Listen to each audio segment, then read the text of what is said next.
Well, I was thinking, and so were others, that transfer portal action would kick in after the bowl game. And unfortunately, we were right. And it is starting to hurt. Don't know just what's going to happen. We've got to keep in mind we do not know why players enter the portal. They rarely tell us. Sometimes we can make guesses. Usually clear when it's about playing time. But with the coaching change, I mean, how many are leaving because the current coaching staff is gone? How many are leaving because of the current coaching staff coming in? And right now, Rich Rodriguez is still the only part of that staff we know. And yeah, we also don't, I mean, Rodriguez has had a little time to watch players in practice and the bowl game, and he may have been telling some of these people that they weren't going to fit. There are a lot of discussions about who does or doesn't fit in the Rodriguez offense. I think his offense can be more flexible than some people think. They seem to see it as very limited. When it is limited, it doesn't work as well. It's when Rodriguez does make use of what he has that it does best. So we'll get to the details, and heaven knows by the time I finish this video, there may be more. In the meantime, this is WVU Football Going Deep. I am Forrest Poston. No jokes in that part today. Meanwhile, I'm not going to say like this video because, generally speaking, you're not going to like what I have to say. It's not good news. But if you appreciate it, please subscribe, share, make comments, thoughtful comments, and tell your friends. Click the thumbs up button and click the marginally useful notification bell. Well, things started getting busy last night. They've been busy already today, and I expect more through the day. Okay, I'll just hit you with it. You may have already heard. On offense, we are losing C.J. Donaldson, Day Farmer, Johnny Williams, and Tomas Rimac. 4 starters. 2 who would have been starters probably on the offensive line. Also losing Ryder Burton, quarterback. Backup offensive lineman Sullivan Weedman and Bryce Biggs. Jalen Anderson and Will Dixon. And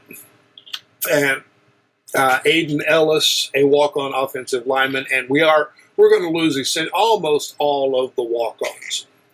With the 105 scholarship or roster limit, walk-on programs are essentially and stupidly more or less dead. On defense, lost Trotter already, and now Lathan. Both starting linebackers are gone. Gonna hurt.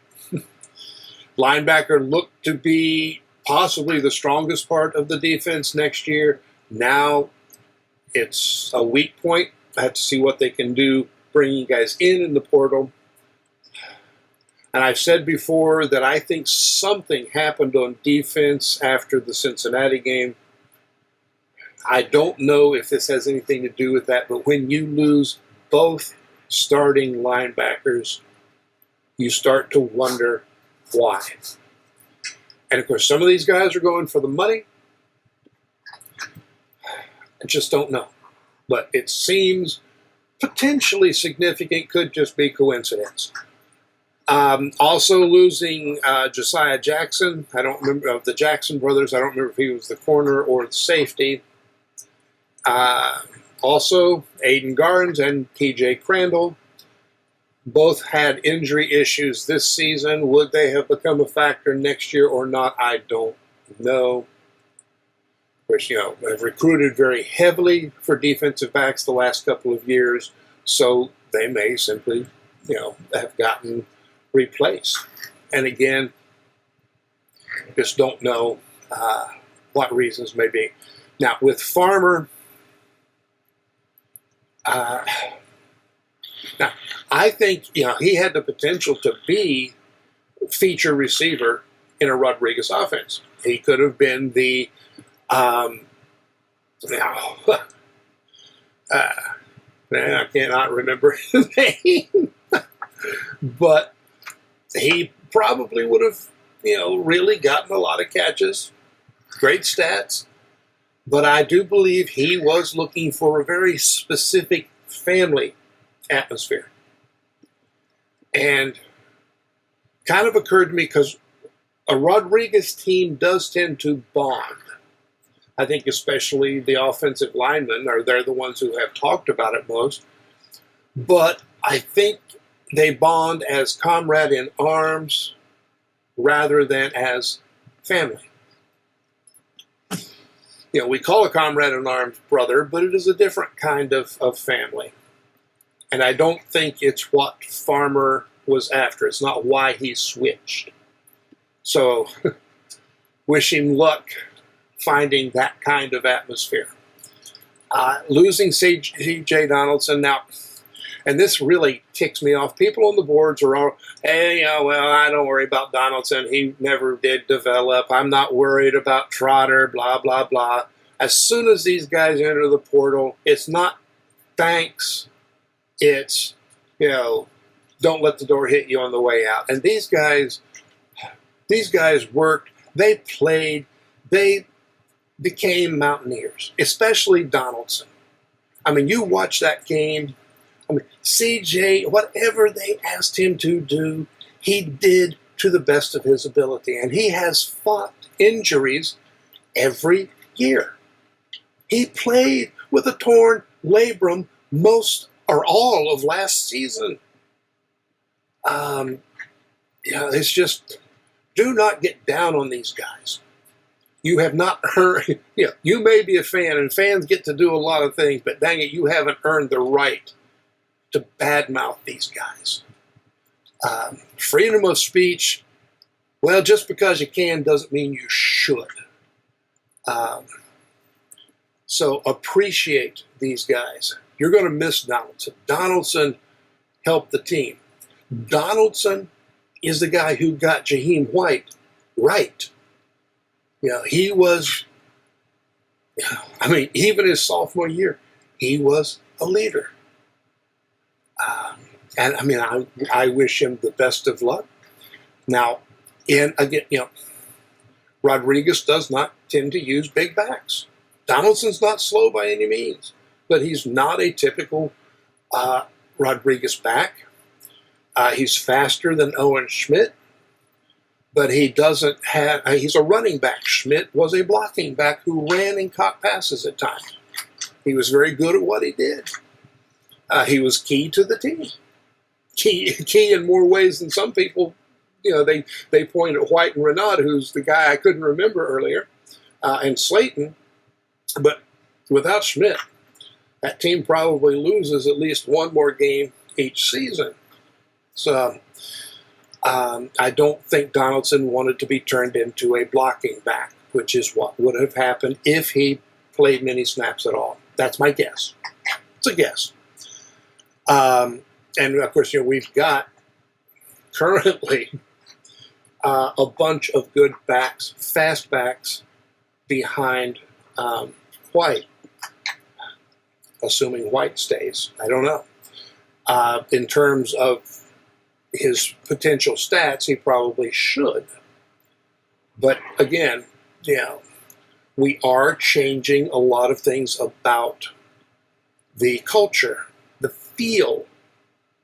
Some of these guys, again, particularly players whose, family life wasn't what they wanted it to be, or whose family was too far away. Some of these guys, screw the money, they want family. Well, now they're going looking someplace else. let's see. Was looking to see if there's anybody I hadn't mentioned. No. I mean, Ryder Burton, we don't know how much that hurts. We never got to see him. He left a crowded quarterback room at BYU to come to a fairly crowded quarterback room at West Virginia. And reports on Wilkins were good, so Burton probably wasn't going to pass Marchiol regardless of who was coach. And Wilkins quite possibly, especially in a Rodriguez offense, had a very good chance to pass Burton. So again, it's for playing time and opportunities, it's a good move for him. And of course, the guys who are backups on the offensive line and such, I mean, Biggs and Weedwin, for playing time, a chance to start. And these are guys who deserve to start. They may not start at Power 4 level, but they will start at good schools. So, I mean, I hold nothing against any of these players. I thank them for what they did at and for West Virginia. Now, I have no doubt there will be more portal news today, next few days. Some of these guys announce it on social media, but they can just turn in their paperwork and we won't hear about it for 1 to 3 days after that. And even then, somebody has to be paying attention and checking. So, the changes are coming.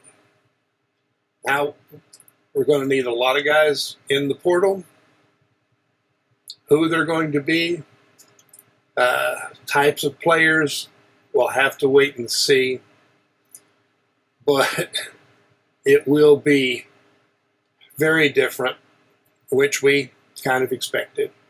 Now, we also should be hearing news about coaching hires any day. You got a lot of rumors out there. Hey, they're talking to this guy. They might be talking to that guy. I'm not really dabbling in those. I'll wait until somebody says, this is our guy. And of course, the whole shape of the team is up in the air right now, which you can call it exciting. I'm more on the nerve-wracking side of things. Okay, guys, thanks. I expect I'll be talking to you fairly soon. So long.